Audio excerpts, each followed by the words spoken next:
So எல்லாருக்கும் ஒரு பெரிய ஹாய். முக்கியமா ஃபிலிம் ரோல் ஃபேமிலிக்கு எல்லாரும் வந்துட்டீங்கல்ல. இன்னைக்கு நம்ம லாஸ்ட் சீரிஸோடைய சீசன் 5 தான் பார்க்க போறோம். இந்த சீசன் 5ம் அடுத்தது சீசன் 6ம் தான் என்னோட ஃபேவரட். ஏன்னா டைம் டிராவல் பண்ணி லெஃப்ட் ரைட்னு அங்க போய் ஒரு குழப்பிருப்பாங்க. அதோட நிறைய கேள்விகளுக்கு பதிலும் புதுசா நிறைய கேள்விகளையும் உருவாக்கியிருப்பாங்க. ஸோ இந்த 2 சீசன்ஸ் சும்மா வேற லெவல்ல இருக்கும். இன்னைக்கு நம்ம சீசன் 5 இந்த ஒரே வீடியோல பார்க்க போறோம். நீங்க வந்திருக்கிற இடம் ஃபிலிம் ரோல். ஞாபகமா உங்க ஃபிலிம் ரோலை சப்ஸ்கிரைப் பண்ணி உங்க சப்போர்ட்டை கொடுங்க. போன சீசனோட எண்டிங்ல பென்னு ஆர்ச்சிட் அப்படின்ற ஒரு இடத்துல சக்கர மாதிரி ஒன்னு இருக்கு. அதை சுத்தின உடனேயுமே ஐலாண்டே அப்படியே பிரைட் ஆகி அங்க இருந்து மறைஞ்சு போயிடுச்சு. நம்ம ஜாக்கு, கேட்டு, சன்னு, ஹியூகோ, மிலிட்டரி மேனு, கிளாரோடைய பையனான ஆரோன்னு இவங்க மட்டும் தான் தப்பிச்சு போறாங்க. ஆனா இருந்தாலும் ஜாக்குக்கு திரும்பவும் அந்த ஐலாண்டுக்கு வரணும்னு தோணுது. ஏன்னா ஐலாண்ட்ல இவங்க ஃப்ரெண்ட்ஸ் நிறைய பேரும் இன்னமும் மாட்டிக்கிட்டு தான் இருக்காங்களே. அவங்கள காப்பாற்றணும் அப்படின்னு வரணும்னு ட்ரை பண்றாங்க. இதுக்கப்புறம் என்ன ஆச்சு அப்படின்றது தான் இந்த சீசன்ல நம்ம பார்க்க போறோம். டைம் வேஸ்ட் பண்ணாம ஸ்ட்ரைட்டா நம்ம சீசன் 5 போகலாம். அந்த ஐலாண்ட்ல இருந்து தப்பிச்சது மொத்தம் 6 பேர். நம்ம ஜாக்கு, கேட்டு, ஹியூகோ, மிலிட்டரி மேனு, கொரியன் சன்னு, அப்புறம் டெஸ்மண்ட், அதோட கிளாரோடைய பையனான ஆரோன். இவங்க எல்லாரும் அந்த ஐலாண்ட்ல இருந்து தப்பிச்சு வெளி உலகத்துல 3 வருஷமா அவங்களோட லைஃபை வாழ்ந்துகிட்டு இருக்காங்க. ஆனா நம்ம ஜாக் மட்டும் திரும்பவும் அந்த ஐலாண்டுக்கு போகணும்னு நினைக்கிறாரு. பென்னும் நீ ஒன்னும் கவலைப்படாத, அகைன் எல்லாரையும் கூப்பிட்டு நம்ம அந்த ஐலாண்டுக்கு போலாம் அப்படின்னு சமாதானப்படுத்துறாரு. அந்த ஐலாண்ட்ல இருந்து தப்பிச்சு இந்த 3 வருஷத்துல இவங்க என்னென்ன பண்ணிருக்காங்கன்னு நமக்கு தெரியும்ல. ஜாக்கு கேட்டு கூட வாழ்ந்தாரு. சன்னுக்கு ஒரு குழந்தை இருக்கு. அப்புறம் மிலிட்டரி மேனு பென்னு கூட சேர்ந்து நிறைய கொலைய பண்ணாரு. ஹியூகோ மென்டல் ஹாஸ்பிட்டல்ல இருந்தாரு. டெஸ்மண்ட் அவரோட கேர்ள் ஃப்ரெண்ட் கூட வாழ்றாரு. இப்படின்னு இந்த 3 வருஷம் அவங்க வாழ்ந்தாங்க. அந்த 3 வருஷத்துல ஐலாண்ட்ல என்ன நடந்தது அப்படின்னு தான் பார்க்க போறோமே. அந்த ஐலாண்ட்ல இருந்தவங்க எல்லாம் நம்ம சாயரு, ஜூலியட், பெர்னார்டு, அவரோட ஒய்ஃபான ரோஸ்னு இவங்க எல்லாருமே ஐலாண்ட்ல தான் இருக்காங்க. அந்த பவர்ஃபுல்லான லைட் ஒன்று வந்ததுல அதுக்கப்புறமா இந்த ஐலாண்டை வித்தியாசமா மாறின மாதிரி உங்களுக்கு தோணுது. பீச்சில் இவங்க வீடு மாதிரி கேம்ப்லாம் கட்டியிருப்பாங்களா, அங்க போலான்னு பார்த்தா அங்க கேம்ப்னு ஒண்ணு இல்லவே இல்ல. சாயருக்கு எப்படி இதெல்லாம் காணாம போச்சு அப்படின்னு சுத்தமா புரியவே இல்ல. அங்க டேனியல் வராரு. சாயரும் டேனியலை பார்த்து, ஏன்டா டேய் நீ தானே பிசிக்ஸ் சயின்ஸ்னு பேசிக்கிட்டு இருப்ப, நாங்க கட்டின கேம்ப்லாம் எங்க போச்சு அப்படின்னு கேட்கும்போது அது எங்கேயும் போகல, இன்னும் அந்த கேம்பை நீங்க கட்டவே இல்லை அப்படின்னு சொல்ல சாயருக்கு எதுவும் புரியல. அப்படியே இவங்க காட்டுக்குள்ள அந்த சேம்பர் இருக்கும்ல அதை நோக்கி போக ஆரம்பிக்கிறாங்க. அப்பதான் சாயரும், யோ நீ சொன்னது எனக்கு புரியவே இல்லை, நாங்க இன்னும் கட்டவே இல்லைனா நாங்களாம் இங்க தானே வந்தோம் அப்படின்னு கேட்கும்போது தான் உனக்கு புரியுற மாதிரி சொல்லணும்னா சாயர் அந்த வித்தியாசமான லைட் ஒன்று வந்ததுல அதுக்கப்புறம் நம்ம டைம் டிராவல் பண்ணி பாஸ்ட்டுக்கு வந்திருக்கோம். இன்னும் நீங்க வந்த ஃபிளைட் கிராஷ் ஆகவே இல்லை, அது கிராஷ் ஆனாதான் நீங்க இங்க வந்து மாட்டுவீங்க, அப்புறம் தான் கேம்ப் எல்லாம் கட்டுவீங்க, நம்ம டைம்ல பின்னாடி இருக்கும்னு சொல்ல சாயர் தான் நம்புற மாதிரியே இல்ல. இந்த நேரத்துல நம்ம ஜான் லாக் இருக்காருல, அவரும் இந்த ஐலாண்ட்லயே தான் மாட்டிக்கிட்டு இருக்காரு. ரிச்சர்டோட குரூப் கூட தான் இருந்தாரு. இன்னும் சொல்ல போனா ஜான் லாக் தான் அதர்ஸோடைய புது லீடரா ஆக வேண்டியது. அதுக்குள்ள சடனா லைட் வந்து நம்ம ஜான் லாக் டைம் டிராவல் பண்ணி பாஸ்ட்டுக்கு வந்துட்டாரு. ஆனா ஜானுக்கு வந்து நம்ம டைம் டிராவல் பண்ணிருக்கோம் அப்படிலாம் தெரியல. ஆள் அப்படியே நடந்து வந்துகிட்டே இருக்கும் பொழுதுதான் தூரத்துல ஒரு சின்ன பிளைன் பறந்து வரத்தை பாக்குறாரு. அந்த பிளைன்ல இருந்து ஒரு மாதா சிலை கீழே விழுது. அதுல இருக்கிறது போதை பொருள் தான். அந்த பிளைன் ஞாபகம் இருக்கா, நம்ம ஜான் லாக்கும் போனின்றவரும் காட்டுக்குள்ள ஒரு பிளைனை கண்டுபிடிப்பாங்க. அந்த பிளைன் கீழே விழுந்துதான் போனியே இறந்து போவாரு. அந்த பிளைன் இப்பதான் ஐலாண்டுக்குள்ளேயே வருது. ஜான் லாக்கும் புரிஞ்சுக்கிறாரு, அப்ப நம்ம டைம்ல பின்னாடி வந்திருக்கோம் அப்படின்னு. வேகமா அது கிராஷ் ஆன இடத்துக்கு போறாரு. அந்த பிளைன் வந்து மேல உச்சில இருக்கு. கண்டிப்பா அங்க யாராவது உயிரோட இருக்க வாய்ப்பு இருக்குன்னு ஜான் லாக் மேல ஏற ட்ரை பண்ணும் பொழுது அவரோட கால்லயே யாரோ ஷூட் பண்றாங்க. யாரான்னு பார்த்தா அது ஈத்தன். இது பாஸ்ட்ன்றதுனால ஈத்தன் உயிரோட தான் இருக்காரு. அதோட ஓஷானிக் ஃபிளைட் இன்னும் கிராஷ் ஆகவே இல்ல. ஈத்தனுக்கு ஜான் லாக் யாருன்னு தெரியாது. டேய் நீ யாரா அப்படின்னு கேட்க, இங்க பாரு நான் யாருன்னு உனக்கு தெரியாது, பட் ஆனா நீ யாருன்னு எனக்கு தெரியும், உன் பேர் ஈத்தன் தானே, உங்க குரூப் அதர்ஸுக்கு பென்னு தான் என்ன அடுத்த லீடரா அப்பாயிண்ட் பண்ணான்னு சொல்ல ஈத்தன் நம்புற மாதிரியே இல்ல.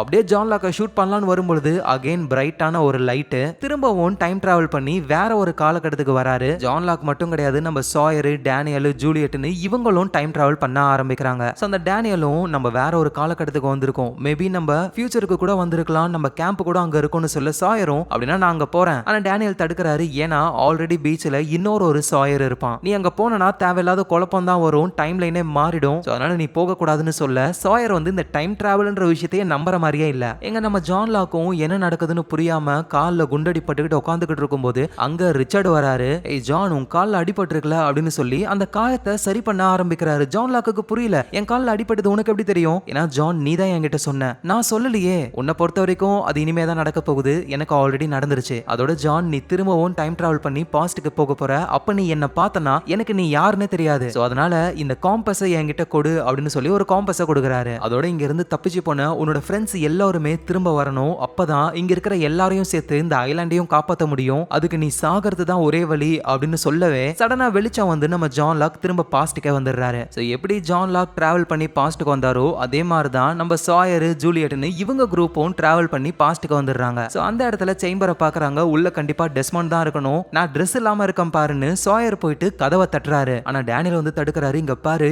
இந்த காலகட்டத்தில் இருக்கிற டெஸ்மண்டுக்கு நம்மலாம் யாருன்னு தெரியாது, ஸோ அதனால நீ அவங்க கிட்ட பேசக்கூடாது, டைம் லைன் மாறிடும் அப்படின்னு சொல்லி புரிய வைக்க ட்ரை பண்றாரு. சாயரும் டைம் டிராவல்னு ஒண்ணு கிடையாது, லூசு மாதிரி பண்றீங்களேன்னு போதுதான் ஜூலியட்டும் வந்து சாயரை சமாதானப்படுத்துறாங்க. சரி ஓகேன்னு இங்க இருந்து கிளம்பிடுறாங்க. அப்பதான் டேனியல் அவரோட கேர்ள் ஃப்ரெண்டான அந்த ஷார்லட்டை பாக்குறாரு. மூக்குல இருந்து ரத்தம் வருது. ஸோ அதிகமா டிராவல் பண்ண ரேடியேஷன் அதிகமாகி இவங்க இறந்து போகவும் வாய்ப்பு இருக்கு. ஸோ நம்ம இருக்கிறது என்ன காலகட்டம்னு ஒண்ணுமே புரியாம அந்த பீச்லயே நம்ம சாயரு மத்தவங்க எல்லாம் இருக்க ஆரம்பிக்கிறாங்க. ஸோ நைட் டைம் ஆகுது. அந்த ஆர்வ கோளாறு இருக்காருல, அவரு ஒரு பன்னியெல்லாம் வேட்டையாடி கொண்டு வர, ஆக்சுவலா நான் வேட்டையாடல, ஆல்ரெடி யாரோ கொண்டு போட்டு வச்சிருந்தாங்க, நான் தூக்கிட்டு வந்துட்டேன்னு சொல்ல சடனா வானத்துல இருந்து நெருப்பு அம்புகள்லாம் வந்து இங்க இருக்கிறவங்கள காலி பண்ண ஆரம்பிக்குது. ஸோ உடனே உயிர் பொழைக்கணும்னு சாயரு ஜூலியட் ஆர்வ கோளாறுன்னு எல்லாரும் தெரிச்சுக்கிட்டு ஓடுறாங்க காட்டுக்குள்ள. பார்த்தா கையில கன்னை வச்சுக்கிட்டு நிறைய பேர் காட்டுக்குள்ள இருக்காங்க. அதுல ஒரு குரூப் நம்ம ஜூலியட்டையும் சாயரையும் பிடிச்சிருது. இது எங்களோட ஐலாண்டு, என்ன பண்றீங்க நீங்க அப்படின்னு சொல்லி ஜூலியட்டுடைய கையை வெட்டலான்னு வரும்பொழுது சடனா யாரோ வந்து காப்பாத்துறாங்க.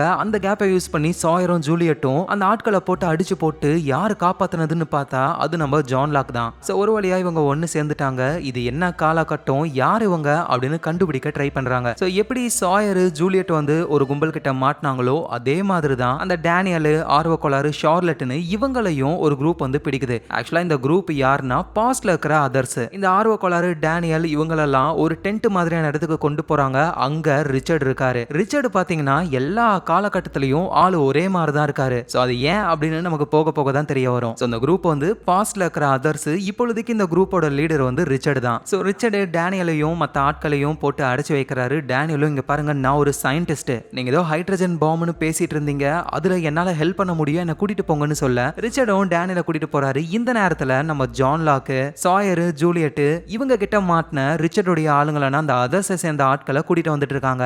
அப்ப அந்த ரெண்டு பேர்ல ஒருத்தர் கூட இருந்த ஒரு ஆளை கொன்னுட்டு அவர் வேகமா தப்பிக்க நம்ம ஜான் லாக் நினைச்சிருந்தா அவர் ஷூட் பண்ணிருக்க முடியும். ஆனா ஜான் லாக் ஷூட் பண்ணவே இல்ல. சோ தப்பிச்சு போனார்ல, இந்த ஆளை ஞாபகம் வச்சுக்கோங்க. எங்க ரிச்சர்ட் வந்து அந்த டேனியலை கூட்டிட்டு அந்த ஹைட்ரஜன் பாம்பு கிட்ட போகலான்னு பொழுது தப்பிச்சு வந்த ஒரு ரிச்சர்டை பாக்குறாரு. என்ன ஒரு 3 பேர் பிடிச்சிட்டாங்க, நல்லவேளை நான் எஸ்கேப் ஆகி வந்துட்டேன் அப்படின்னு சொல்ல பார்த்தா நம்ம ஜான் லாக் தூரத்துல இருந்து இந்த இடத்தை தான் பாத்துக்கிட்டு இருக்காரு. தப்பிக்க விடுற மாதிரி தப்பிக்க விட்டு பின்னாடியே ஃபாலோ பண்ணி அவங்க இடத்த கண்டுபிடிச்சிட்டாரு. அதோட அந்த டேனியலை வந்து ஒரு லேடி கன் பாயிண்ட்ல ஹைட்ரஜன் பாம்பு இருக்கிற இடத்துக்கு கூட்டிட்டு போறாங்க. சாயரும் அதை பார்த்து டேனியலை நம்ம காப்பாற்றணும், ஏன்னா நம்ம குரூப்லயே சயின்ஸ் தெரிஞ்ச ஒரே ஆள் அவன் தான் அப்படின்னு சொல்ல நீங்க போய் அவனை காப்பாத்துங்க, நான் ரிச்சர்டை பார்க்கணும் அப்படின்னு ஜான் லாக் போறாரு. எங்க டேனியலும் வந்து அந்த ஹைட்ரஜன் பாம்பை செக் பண்ணி பார்க்கும்போது அதுல ஒரு லீக் இருக்கு.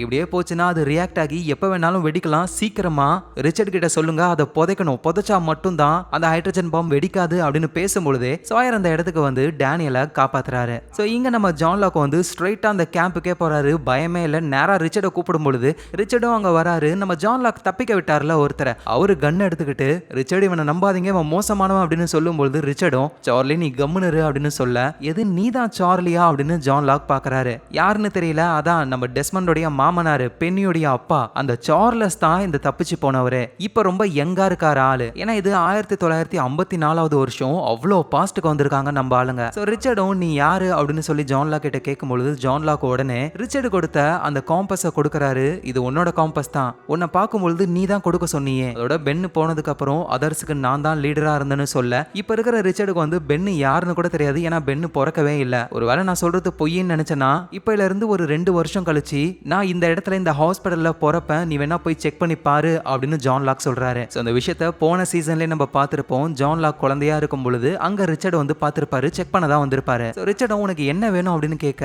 நான் இந்த ஐலாண்டை விட்டு வெளியே போகணும், அப்பதான் என் ஃப்ரெண்ட்ஸை திரும்ப கூட்டிட்டு வர முடியும், எப்படி வெளியே போகிறது அப்படின்னு இவர் கேட்டுக்கிட்டு இருக்கும் போதே அகைன் ஃபிளாஷ் வந்து வேற ஒரு காலகட்டத்துக்கு போறாங்க. சாயர், டேனியல்னு இவங்களும் தான் டிராவல் பண்றாங்களே, ஆனா அந்த ஷார்லட்ன்ற பொண்ணுக்கு மூக்குல இருந்து ரத்தம் வந்து அப்படியே கீழே விழுந்துடுறாங்க. டேனியலுக்கு என்ன பண்றதுன்னு தெரியல. நம்ம சாயர், ஜூலியட்லாம் ஏன் இவளுக்கு இப்படி ஆகுதுன்னு கேட்கும் பொழுது மேபி டைம் டிராவல் பண்ணதுனால ஆகிருக்கலாம் அப்படின்னு சொல்ல ஜூலியட்டும் ஆனா நமக்கு ஏன் ஆகல, இப்பொழுதுக்கே ஆகல, ஆனா கண்டிப்பா வரும், நம்மளும் இதே ப்ராப்ளத்தை ஃபேஸ் பண்ண தான் போறோம்னு சொல்ல பயப்படுறாங்க எல்லாரும். நம்ம ஜான் லாக்கும் ரிச்சர்ட் கிட்ட இருந்து சரியான இன்ஃபர்மேஷன் கிடைக்காததுனால பென்னு தி ஆர்ச்சிட் அப்படின்ற இடத்துக்கு போய் அங்க இருந்து இந்த ஐலாண்டை விட்டு வெளியே போயிட்டான். அதோட அப்பையில இருந்து தான் அந்த ஃபிளாஷ்லாம் வந்துகிட்டு இருந்தது. சோ அதை ஸ்டாப் பண்ணணும்னா நம்மளும் தி ஆர்ச்சிடுக்கு தான் போகணும் அப்படின்னு சாயர் கிட்ட சொல்ல எல்லாருமே ஆர்ச்சிடுக்கு கிளம்ப ஆரம்பிக்கிறாங்க. சோ நைட் டைம் ஆயிடுச்சு. அப்படியே காட்டுக்குள்ள போய்கிட்டு இருக்கும் இருக்கும்போது தூரத்துல ஒரு வெளிச்சம் ஒண்ணு வருது. அந்த வெளிச்சத்தை பார்த்து நம்ம ஜான் லாக் ஷாக் ஆகுறாரு. ஏன்னா சீசன் 1ல நம்ம ஜான் லாக் செம சோகமா அந்த சேம்பர் கிட்ட போவாரு. அப்ப சேம்பர்ல இருந்து ஒரு லைட் வரும்ல, அந்த லைட் தான் இது. அப்படின்னா நம்ம பாஸ்ட்க்கு வந்திருக்கோம், நம்மள மாதிரியே இந்த ஐலாண்ட்ல ஆட்கள் இருக்காங்க அப்படின்னு புரிஞ்சுக்கிறாரு. ஆனா வழக்கம் போலதான் சாயர் நம்புற மாதிரியே இல்ல.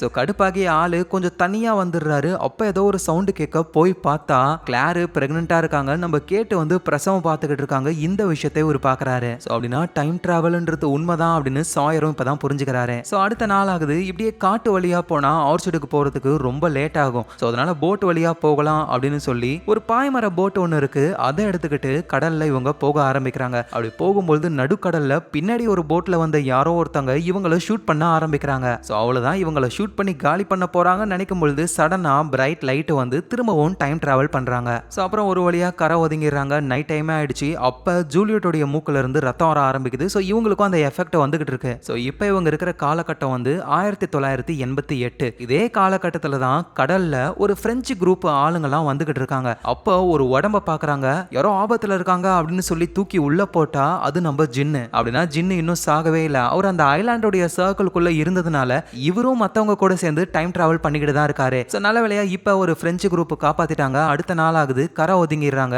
ஒரு பிரெக்னென்டான லேடி வந்து நீங்க யாரு அப்படின்னு சொல்லி கேட்க, ஜின்னும் நான் இங்க தான் வந்து மாட்டிக்கிட்டேன். ஆமா நீங்க யாரு அப்படின்னு சொல்ல அந்த பிரெக்னென்ட் லேடியும் என்னோட பேரு டேனியலான்னு சொல்றாங்க. சோ டேனியலா முதல்ல இந்த ஐலாண்டுக்கு வந்த இந்த டைம்லைன்ல தான் இப்ப நம்ம ஆளுங்க இருக்காங்க. அதோட டேனியலா வயித்துல இருக்கிறது அந்த அலெக்ஸ்ன்ற பொண்ணு தான். சோ டேனியலாவும் அவங்க ஆளுங்களும் ஜின்னை கூட்டிட்டு காட்டுக்குள்ள போய்கிட்டு இருக்காங்க. ஏன்னா இவங்களுக்கு ஒரு வித்தியாசமான சிக்னல் கிடைச்சிருக்கும். அதான் அந்த சபிக்கப்பட்ட நம்பர். அந்த நம்பரை ஃபாலோ பண்ணி இவங்க போக ஆரம்பிக்கிறாங்க. அப்போ அந்த இடத்துக்கு ஸ்மோக் மான்ஸ்டர் வருது. நம்ம ஜின்னுக்கு அதை பத்தி தெரியும்ன்றதுனால வாங்க இங்க இருந்து ஓடலான்னு சொல்றாரு. ஆனா யாரும் நம்பாததுனால அந்த ஸ்மோக் மான்ஸ்டர் வந்து அவங்க குரூப்ல இருக்கிற ஆளெல்லாம் காலி பண்ணுது. சோ நம்ம ஜின்னும் தப்பிக்கலாம்னு ட்ரை பண்ணும்பொழுது அகைன் அந்த ஃபிளாஷ் வந்து ஜின்னு வேற ஒரு டைம்லைனுக்கு டிராவல் பண்றாரு. பார்த்தா டேனியலா இருக்காங்க. அவங்க குரூப்ல இருக்கிற எல்லாருமே இறந்து போய் கடைசியா டேனியலா அவங்க ஹஸ்பண்டையே போட்டு தள்ளுறாங்க. சோ அதுக்கப்புறம் தான் டேனியலா வந்து தனியா வாழ்வாங்க. குழந்தை பிறந்ததுக்கு அப்புறம் அதர்ஸ் வந்து தூக்கிட்டு போயிடுவாங்க. இதெல்லாம் இனிமே தான் நடக்கும். ஆனா டேனியலா ஜின்னை பார்த்த உடனே அவரையும் ஷூட் பண்ண வர அவர் வேகமா ஓடுறாரு. அகைன் ஃபிளாஷ் ஆகி டைம் டிராவல் பண்ண அங்க சாயர் இருக்கிறத பார்த்துட்டு ஜின்னுக்கு அவ்வளவு சந்தோஷம். இப்போ ஒரு வழியா எல்லாருமே ஒன்னு சேர்ந்துட்டாங்க. சோ ஜின்னுக்கு என்ன சந்தோஷம்னா அவரோட ஒய்ஃப் சன் தப்பிச்சிட்டாங்க அப்படின்னு நினைக்கிறாரு. ஆனா ஜான் லாக் சொல்றாரு நம்ம திரும்பவும் எல்லாரையும் கூட்டிட்டு வரணும், அப்பதான் இந்த ஐலாண்டை காப்பாற்ற முடியும்னு சொல்ல சடனா எல்லாரும் டைம் டிராவல் பண்ண ஆரம்பிக்கிறாங்க. ஃபிளாஷ் வருது. அது வந்து அடுத்த கொஞ்ச நேரத்திலேயே திரும்பவும் ஃபிளாஷ் வர எல்லாருமே அதனால பாதிக்கப்பட ஆரம்பிக்கிறாங்க. முக்கியமா அந்த ஷார்லட் சாகர நிலைமைக்கே போறாங்க. அப்படியே அந்த நிலைமையிலேயே நம்ம ஜின்னை பார்த்து உன்னோட ஒய்ஃபை திரும்ப இங்க கூட்டிட்டு வரதுக்கு ஒத்துக்காத அப்படின்ற மாதிரி சொல்ல அகைன் இன்னொரு ஒரு ஃபிளாஷ் வருது. இதனால ஷார்லட்டோட உடம்பு ரொம்ப மோசமாகுது. எது என்னவோ இதை தடுத்து நிப்பாட்டணும்னா நம்ம ஆர்ச்சிடுக்கு போகணும் அப்படின்னு சொல்லும் போதுதான் சாயரும் ஒருவேளை நம்ம ரொம்ப பாஸ்ட்ல இருந்து அங்க அந்த ஆர்ச்சிடே இல்லைன்னா என்ன பண்றது அப்படின்னு கேட்கும் பொழுதுதான் அந்த ஷார்லட்டும் அந்த ஆர்ச்சிடை நீங்க கிணத்துக்குள்ள போனா கண்டுபிடிக்கலாம் அப்படின்னு சொல்றாங்க. ஆர்ச்சிடை பத்தி தெரிஞ்ச மாதிரியே பேசுறாங்க. சோ ஷார்லட்டுக்கு உடம்பு முடியாததுனால ஷார்லட்டும் டேனியலும் மட்டும் இருக்காங்க. மத்தவங்களாம் அந்த ஆர்ச்சிட் கிட்ட போனா அங்க ஆர்ச்சிட் இருக்கு. சடனா திரும்ப ஒரு ஃபிளாஷ் அந்த ஆர்ச்சிட் மறைஞ்சு போயிடுது. ஏன்னா அவங்க ரொம்ப பாஸ்ட்டுக்கு வந்துட்டாங்க, அது உருவாகவே இல்ல. சரின்னு உள்ள போய் பார்க்கும்போது தான் அங்க ஒரு கிணறு இருக்கு, ஷார்லட் சொன்ன மாதிரியே. சோ டேனியலும் உனக்கு அந்த கிணத்தை பத்திலாம் எப்படி தெரியும் அப்படின்னு கேட்கும் பொழுது நான் உங்க எல்லாருக்கிட்டையும் போய் சொல்லிட்டேன். என்னோட பேரண்ட்ஸ் தர்மா இனிஷியேட்டிவ்ல வேலை செஞ்சாங்க. நான் இங்க தான் பிறந்தேன், இங்க தான் வளர்ந்தேன் அப்படின்னு சொல்றாங்க. அதோட நான் சின்ன பொண்ணா இருக்கும் பொழுது ஒரு ஆள் என்கிட்ட சொன்னாரு இந்த ஐலாண்டை விட்டு நீ போயிடு, திரும்ப வராத, நீ வந்தா இறந்து போயிடுவேன்னு சொன்னாரு. அதை நான் நம்பவே இல்ல, இப்பதான் அது உண்மைன்னு புரியுது. அதோட என்கிட்ட சொன்ன அந்த ஆள் வேற யாரும் இல்ல, நீ தான் டேனியல்னு சொல்ல டேனியலுக்கே புரியல. ஏன்னா இதுக்கப்புறம் தான் நடக்க போகுது அந்த விஷயம்லாம். சோ இங்க நம்ம ஜான் லாக்கும் பென்னு மட்டும் தான் தனியா ஆர்ச்சிடுக்குள்ள போனா, அதே மாதிரி இப்ப நான் மட்டும் தான் தனியா போக போறேன், எல்லாத்தையும் மாத்துறேன், போயிட்டு நம்ம ஃப்ரெண்ட்ஸ் எல்லாரையும் கூட்டிட்டு வரேன்னு சொல்ல அந்த ஜின்னு இருக்காருல அவரு செமையா கோவப்படுறாரு. என்னோட ஒய்ஃப் அங்க பாதுகாப்பா இருக்கா, அவளை நீ கூட்டிட்டு வரக்கூடாது அப்படின்னு சொல்ல ஜானும் ஓகேன்னு சொல்றாரு. ஆனா அவ என்னை எப்படி நம்புவான்னு கேட்கும் போதுதான் ஜின்னும் அவர் கையில இருக்கிற வெட்டிங் ரிங்க கழட்டி நான் இறந்து போயிட்டேன்னு சொல்லு அப்படின்னு சொல்லி ஜான் லாக் கிட்ட கொடுக்குறாரு. சோ ஜான் லாக்கும் ஆர்ச்சிடுக்கு போகணும் அப்படின்னு அந்த கிணத்துக்குள்ள கயிறு போட்டு ஆளு கீழே இறங்கிக்கிட்டே இருக்கும் பொழுது சடனா ஃபிளாஷ் வந்து டைம் டிராவல் பண்ண ஆரம்பிக்கிறாங்க. நம்ம ஜான் லாக்கு ஏதோ பாதாளம் மாதிரியான ஒரு இடத்துல போய் விழுறாரு. மேல நம்ம சாயர் கயிறை பிடிச்சிக்கிட்டு இருந்தாருல, அங்க கிணறுலாம் கிடையாது, கயிறு மண்ணுக்குள்ள இருக்கு. ஜான் லாக்கு என்ன ஆச்சோ அப்படின்னு சொல்லி உங்களுக்கு புரியல. எங்க அந்த ஷார்லட்ன்ற பொண்ணும் ரொம்ப டைம் டிராவல் பண்ணதுனால அந்த இடத்துலயே இறந்து போறாங்க. இதே நிலைமை தான் மத்த எல்லாருக்கும் சீக்கிரமாவே வரப்போகுது. சோ ஜான் லாக் அந்த பாதாளம் மாதிரியான இடத்துல இருக்காரு. கால்ல வர செம்மையா அடிபட்டு இருக்கு. அப்ப நம்ம ஜாக்கோடைய அப்பா அங்க வராரு. சோ ஒரு வழியா வந்துட்டு நான் உனக்கு வழி காட்டுறேன் அப்படின்னு அந்த சக்கரத்துக்கிட்ட கூட்டிட்டு போறாரு. அதை ஆல்ரெடி பென்னு திருப்பி வச்சிருக்காரு. அதை ரிவர்ஸ்ல திருப்பினா அந்த டைம் ஃபிளாஷ் ஆகிறது, டைம் டிராவல் பண்றது எல்லாமே ஸ்டாப் ஆயிடும். சோ ஜான் லாக்கும் அந்த சக்கரத்தை சுத்த ஆரம்பிக்கிறாரு. ஃபிளாஷ் வருது. அப்ப ஜாக்கோடைய அப்பா என் பையன் என் ஜாக்கை நான் கேட்டதா சொல்லு அப்படின்னு சொல்ல ஸோ ஜான் லாக்கும் இந்த ஐலாண்ட்ல இருந்து வெளியே டிராவல் பண்ண ஆரம்பிக்கிறாரு. ஸோ இங்க ஐலாண்ட்ல இருந்து தப்பிச்சு போனாங்களே நம்ம ஜாக்கு, இவங்க எல்லாருமே இப்போ அந்த வெள்ளை முடி பாட்டி இருப்பாங்களே அவங்களுடைய இடத்துல இருக்காங்க. நம்ம ஜாக்கு சன்னுலாம், ஏன்னா நம்ம பென்னு வந்து எல்லாரையும் திரும்ப அந்த ஐலாண்டுக்கு கொண்டு வர போறாரு. சில பேர் வரேன்னு சொல்லியிருக்காங்க, சில பேர் வரலன்னு சொல்லிட்டாங்க. ஸோ இந்த வெள்ளை முடி பாட்டியும் பெண்டுலாம் மாதிரி ஒன்னத்தை வச்சுக்கிட்டு என்ன சொல்றாங்கன்னா, அந்த ஐலாண்டு எப்பவுமே ஒரே இடத்துல இருக்காது, அடிக்கடி வேற வேற இடத்துக்கு மாறிக்கிட்டே இருக்கும். அந்த ஐலாண்டு இப்ப எங்க இருக்கு அப்படின்னு சொல்லி நம்மளால கண்டுபிடிக்கவே முடியாது. ஆனா அந்த ஐலாண்டு ஒரு இடத்துல இருந்து இன்னொரு இடத்துக்கு போகிறத நம்மளால கெஸ் பண்ண முடியும். இன்னும் 36 மணி நேரத்துல அந்த ஐலாண்டு ஒரு இடத்துக்கு போகுது. அந்த இடத்துக்கு மேல ஒரு ஃபிளைட் போகுது. அந்த ஃபிளைட்ல நீங்க எல்லாரும் போயிட்டீங்கன்னா திரும்பவும் நீங்க ஐலாண்டுக்கு போகலாம் அப்படின்னு சொல்றாங்க. அதோட அந்த வெள்ளை முடி பாட்டி நம்ம ஜாக்க தனியா கூட்டிட்டு போயிட்டு, ஜான் லாக் உனக்காக ஒரு லெட்டர் எழுதியிருக்கான் அப்படின்னு சொல்லி அந்த லெட்டரை கொடுக்க ஜாக் அதை படிக்க கூட மாட்டாரு. ஏன்னா ஜான் லாக் இறந்து போயிட்டாரு. அதோட வெள்ளை முடி பாட்டி ஒரு விஷயம் சொல்றாங்க, போன தடவை நீ ஃபிளைட்ல வரும்பொழுது உங்க அப்பாவோட உடம்ப கொண்டு வந்த, அப்பதான் நீங்க ஐலாண்ட்ல மாட்டினீங்க. அதே மாதிரி இப்போ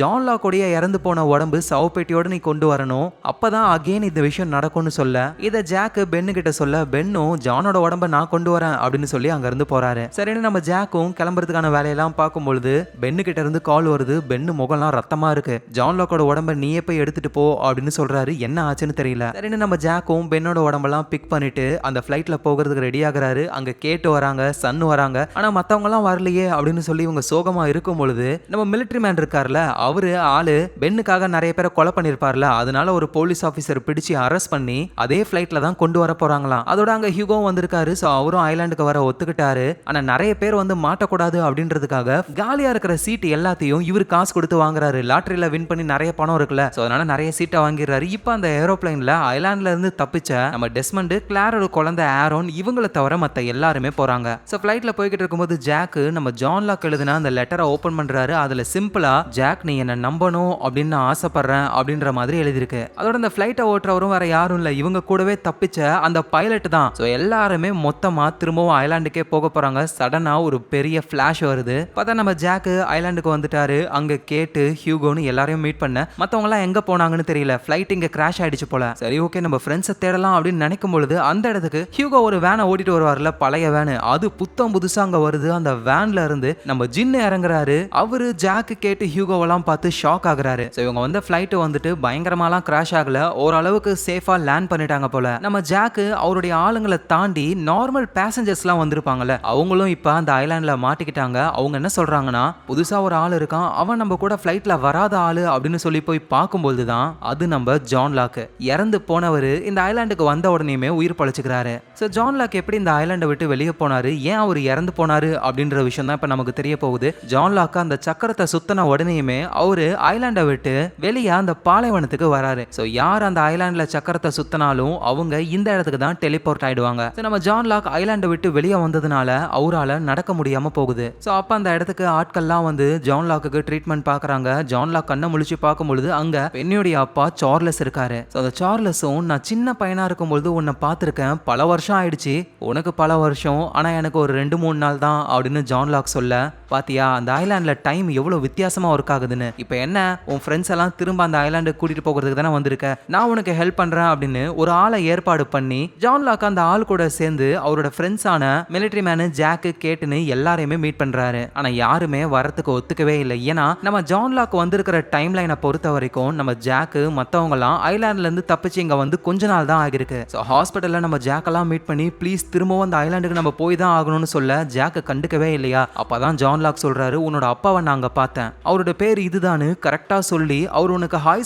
சொன்னாருன்னு சொல்ல ஜாக்கால சுத்தமா தாங்கிக்கவே முடியல, குழப்பத்தோட அங்க இருந்து போறாரு. ஸோ ஜான் லாக்குக்கும் என்ன பண்றதுன்னு தெரியல. அவரு நம்ம ஜாக்குக்காக ஒரு லெட்டர் எழுதுறாரு. அப்புறம் அப்படியே இறந்து போகலாம் அப்படின்னு நினைக்கும் போதுதான் அந்த இடத்துக்கு பென் வந்து தடுக்கிறாரு. இவ்வளவு நாள் நான் உன்னை பார்க்காம இருந்ததுக்கான ரீசன், நீ அந்த சார்லஸ் உடைய ஆளு கூட சுத்திக்கிட்டு இருந்த, ஆனா அந்த ஆளை போட்டு தள்ளியாச்சு, இனிமே சார்லஸ் எல்லாம் நம்மள கண்டுபிடிக்க முடியாது, நீ ஏன் சாகணும்னு நினைக்கிற அப்படின்னு கேட்கும் பொழுது, ஏன்னா யாருமே திரும்ப ஐலாண்டுக்கு வரேன்னு சொல்லவே இல்லை, ரிச்சர்டு சொன்னா நான் சாகிறது தான் ஒரே வழின்னு, அதான் நான் சாக போறேன் அப்படின்னு சொல்லும் பொழுது பென்னும், ஏய் ஜான் நீ சாதிச்சிட்ட, ஏன்னா ஜாக்கெட் நீ என்ன சொன்னு தெரியல, ஜாக் இப்போ சிட்னிக்கு போக போறான், அதுவும் அந்த ஓஷானிக் ஃபிளைட்ல தான், அவன் மனசை நீ மாத்திருக்க, கண்டிப்பா மாறுவாங்க, கொஞ்சம் பொறுமையா நம்ம வெயிட் பண்ணணும்னு சொல்றாரு. முன்னாடி சீசன்லயே நம்ம பார்த்திருப்போம்ல, ஜாக் தாடி வளர்ந்து போய் நிறைய தடவை ஃபிளைட்ல டிராவல் பண்ணுவாருன்னு, இந்த விஷயத்துக்கு அப்புறம் தான் டிராவல் பண்ணி திரும்ப ஐலாண்டுக்கு போகணும்னு நினைப்பாரு, யாருமே ஒத்துக்க மாட்டாங்க. அதுக்கப்புறமா பென்னு ஒத்துக்க வச்சு இவங்க எல்லாருமே ஃபிளைட்ல டிராவல் பண்ணி போவாங்க. ஒரு வழியா வழியா அவங்க அந்த ஐலாண்டுக்கும் போயிடுவாங்க. ஸோ ஒரு வழியா நம்ம ஜான் லாக்கு சாகக்கூடாது அப்படின்னு முடிவெடுக்கிறாரு. ஆனா அடுத்தது நானு ஒரு வெள்ளை முடி பாட்டி இருப்பாங்களே அவங்கள பார்க்கணும்னு சொல்ல பென்னு உடனே ஷாக் ஆகுறாரு. அப்படியே ஜான் லாக்குடைய கழுத்தை நெரிச்சு சாகடிச்சிடுறாரு. ஸோ இப்படி இறந்து போன ஜானை தான் சவப்பெட்டியில போட்டு திரும்ப ஃபிளைட்ல கொண்டு வருவாங்க. ஐலாண்டுக்கு வந்த உடனே இறந்து போனவர் திரும்ப உயிரோட வந்துருவாரு. ஸோ உயிர் பொழைச்ச சர்வைவர்ஸ் எல்லாம் பார்க்கும்பொழுது அங்க ஒருத்தர் அடிபட்டு தூங்கிக்கிட்டு இருக்காரு. ஆளு யாரான்னு பார்த்தா அது பென்னு. அவனை மாட்டினடா அப்படின்னு ஜானும் முறைக்கிறாரு. ஸோ ஜான் லாக் வந்து அந்த சக்கரத்தை திருப்பும் பொழுது நம்ம சாயர் அவருடைய குரூப்புக்கு என்ன ஆச்சு அப்படின்னு தான் பார்க்க போறோம். ஸோ ஜான் லாக் அந்த கிணத்துக்குள்ள போகும் பொழுதே டக்குன்னு ஃபிளாஷ் ஆகி டைம் போக கயிறு மண்ணுக்குள்ள இருக்கு. அப்புறம் திரும்பி பார்த்தா அந்த ஐலாண்ட்ல ரொம்ப ஹைட்டா பெரிய சிலை ஒண்ணு இருக்கு. என்னடா இதுன்னு ஒண்ணு உங்களுக்கு புரியல. இந்த நேரத்துல நம்ம ஜான் வந்துட்டு அந்த சக்கரத்தை திருப்பின உடனேயுமே பயங்கரமான ஒரு ஃபிளாஷ் வந்து அகைன் திரும்பவும் டைம் டிராவல் பண்றாங்க. ஆனா இப்போ அவங்க மூக்குல இருந்து வர ரத்தம் மயக்கம் எல்லாமே ஸ்டாப் ஆயிடுது. அப்படின்னா ஜான் லாக் எல்லாத்தையும் சரி பண்ணிட்டான் அப்படின்னு புரிஞ்சுக்கிறாங்க. சோ இது என்ன காலகட்டம், நம்ம சீக்கிரமா எங்கேயாவது போகணும் அப்படின்னு இவங்க பிளான் பண்ணும்பொழுது தர்மா இனிஷியேட்டிவ்ல ஒர்க் பண்ற ஒரு லேடிய 2 அதர்ஸ் வந்து சாகடிக்கிறதுக்கு ட்ரை பண்றாங்க. உடனே சாயரும் வேகமா போயிட்டு அந்த 2 அதர்ஸையும் காலி பண்ணி தர்மா இனிஷியேட்டிவ்ல இருக்கிற அந்த லேடியை காப்பாத்தி அவங்களோட இடத்துக்கு போக ஆரம்பிக்கிறாங்க எல்லாரும். சோ கண்டிப்பா அவங்க வந்து பாஸ்ட்ல இருக்காங்க. அதுவும் ஐலாண்ட்ல வந்து தர்மா இனிஷியேட்டிவ் இருந்த அந்த காலகட்டத்துல நம்ம சாயரம் அவரோட ஆளுங்களும் தர்மா இனிஷியேட்டிவ் சேர்ந்த ஒரு பொண்ணை காப்பாத்துனதுனால அதனால நீங்க இங்கேயே தங்கிக்கோங்க அப்படின்னு சொல்றாங்க. சோ நம்ம ஜாக்கு, ஜின்னு, சாயர் இவங்க எல்லாருமே இந்த தர்மா இனிஷியேட்டிவ்லயே ஒரு ஒர்க்கர்ஸா சேர்ந்து அங்கேயே 3 வருஷங்கள் இருக்காங்க. ஆனா அந்த டேனியல் இருக்காருல அவரு வந்து அங்க ஒர்க் பண்ணாம அங்க இருக்கிறவங்க கிட்ட பேசி இந்த ஐலாண்டை விட்டு வெளியே போயிடுறாரு. ஏன்னா இந்த காலகட்டத்துல இந்த ஐலாண்ட்ல இந்த பவர்லாம் இருக்கு அப்படின்ற விஷயம் யாருக்கும் தெரியாததுனால சோ டேனியல் வந்து இந்த ஐலாண்டை விட்டு வெளியே போயிடுறாரு. வெளியே போனாலும் காலகட்டம் 1974 தான். ஸோ இங்க மற்றவங்கலாம் தர்மா இனிஷியேட்டிவ்லயே வேலை செய்ய ஆரம்பிக்கிறாங்க.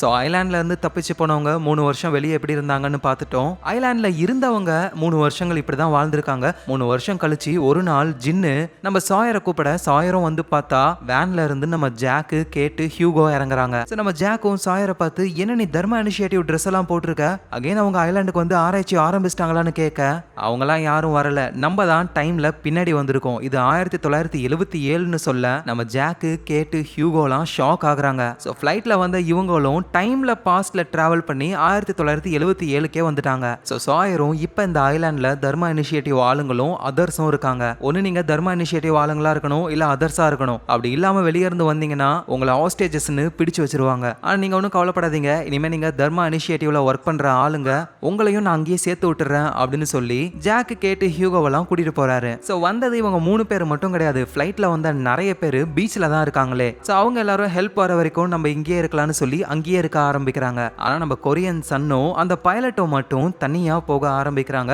அப்போ ஒரு வீட்டுக்குள்ள இருந்து ஒருத்தர் வராரு. பார்த்தா நம்ம ஜாக்கோடைய அப்பா. இந்த மாதிரி என்னோட ஹஸ்பண்ட் ஜின்ன தேடி வந்திருக்கோன்னு சொல்ல நான் உங்களுக்கு ஹெல்ப் பண்றேன் அப்படின்னு அவரு கூட்டிட்டு போறாரு. உள்ள போயிட்டு ஒரு போட்டோவை காட்டுறாரு. ரொம்ப பழசா இருக்கு. அதுல ஜின்னு, ஜாக்கு, கேட்டு இவங்க எல்லாருமே இருக்காங்க. சோ இங்க தான் நம்மள ஒரு குழப்பிட்டாங்க. என்னன்னா ஃபிளைட்ல வந்ததுல நம்ம ஜாக்கு, கேட்டு, ஹியூகோ இவங்க 3 பேர் மட்டும் தான் டைம் டிராவல் பண்ணி 1977க்கு போயிருக்காங்க. மீதி இருக்கிற எல்லாருமே அந்த ஐலாண்ட்ல 2007வது வருஷத்துல தான் இருக்காங்க. இவங்க டைம் டிராவல் பண்ணவே இல்ல. சோ நம்ம கொரியன் சன்னு, பைலட், அப்புறம் இப்ப வந்து மாட்டின சர்வைவர்ஸ், இறந்து போய் உயிரோட வந்த ஜான் லாக், பென்னு எல்லாரும் 2007வது வருஷம் பீச்ல இருக்காங்க. சோ இந்த நேரத்துல 1977வது வருஷத்துல நம்ம கொரியன் ஜின்னும் கூட இன்னொருத்தரும் ஒரு பர்சனை பாக்குறாங்க. பார்த்தா அது நம்ம மிலிட்டரி மேன். அப்படின்னா அவங்க 3 பேர் மட்டும் கிடையாது, மிலிட்டரி மேனும் 1977க்கு வந்திருக்காரு. ஜின்னுக்கு மிலிட்டரி மேனை தெரியும், ஆனா இருந்தாலும் கூட வேற ஒரு ஆள் இருக்கிறதுனால தெரியாத மாதிரியே உன்னை அரெஸ்ட் பண்றோம் அப்படின்னு கொண்டு போய் ஜெயில அடைக்கிறாங்க. எங்க நம்ம ஜாக்கு, கேட்டு, ஹியூகோ இவங்க எல்லாரையுமே இங்க வேலைக்கு வந்தவங்க மாதிரி ஃபேக்கா ரெடி பண்ணி இப்போ தர்மா இனிஷியேட்டிவ்ல இவங்க ஒர்க் பண்ணவும் ஆரம்பிக்கிறாங்க. நம்ம மிலிட்டரி மேன் ஜெயில அப்படியே சோகமா இருக்கும் பொழுது அவரை பார்க்க ஒரு குட்டி பையன் வரான். அந்த பையன் வேற யாரும் இல்ல, நம்மளுடைய பென்னு தான். இந்த காலகட்டத்துல சின்ன பையனா இருக்கான். அந்த பென்னு வந்து நம்ம மிலிட்டரி மேன் கிட்ட நான் ரிச்சர்டை மீட் பண்ண, ரிச்சர்ட் என்ன வெயிட் பண்ண சொன்னான், கண்டிப்பா இங்க இருக்கிற எல்லாருமே காலி ஆவாங்க, அதர்ஸ் தான் இந்த இடத்த கண்ட்ரோல் பண்ணுவாங்கன்னு சொன்னான். இப்படின்னு பென்னு நம்ம மிலிட்டரி மேன் கிட்ட சொல்ல அதுக்கப்புறமா தர்மா இனிஷியேட்டிவ் சேர்ந்த ஒருத்தர் வந்து மிலிட்டரி மேனை விசாரிக்க ஆரம்பிக்கிறாரு. ஆனா இவர் எதுவும் சொல்ற மாதிரி இல்ல. இந்த விஷயத்த அவர் சாயர் கிட்ட சொல்றாரு. சாயருக்கு வேற வழி இல்ல, மிலிட்டரி மேன் அவரோட ஃப்ரெண்டு தான், ஆனா இருந்தாலும் அடிச்சு விசாரிக்கிற மாதிரியே சீனை போடுறாரு. இங்க பாடுறா, நீ அதர்ஸோட ஆள் மாதிரியே அவங்க கூட இருந்து எங்களுக்கு இன்ஃபர்மேஷன் சொல்லு, அப்பதான் இவங்க உன்னை உயிரோட விடுவாங்க, இல்லைன்னா டார்ச்சர் பண்ணுவாங்கன்னு சொல்ல மிலிட்டரி மேன் அதெல்லாம் கேட்கற மாதிரி இல்ல, நான் எதுவும் பேச மாட்டேன்னு கம்முனே இருக்காரு. அதனால மிலிட்டரி மேனை இந்த தர்மா இனிஷியேட்டிவ்லயே உண்மையை கறக்கிற ஒருத்தர் இருக்காரு, அவர்கிட்ட கூட்டிட்டு போவ அவரு ஒரு போதை பொருளை மிலிட்டரி மேன் கிட்ட கொடுத்த உடனே அவர் உண்மையெல்லாம் சொல்ல ஆரம்பிக்கிறாரு. ஒரு ஃபிளைட் கிராஷ்ல இங்க வந்து நாங்க மாட்டிக்கிட்டோம், 100 நாளைக்கு மேல இங்க தான் இருந்தோமே, அதோட நீங்க கட்டின ஒரு சேம்பர் அப்படின்னு அந்த சேம்பரை பத்திலாம் பேச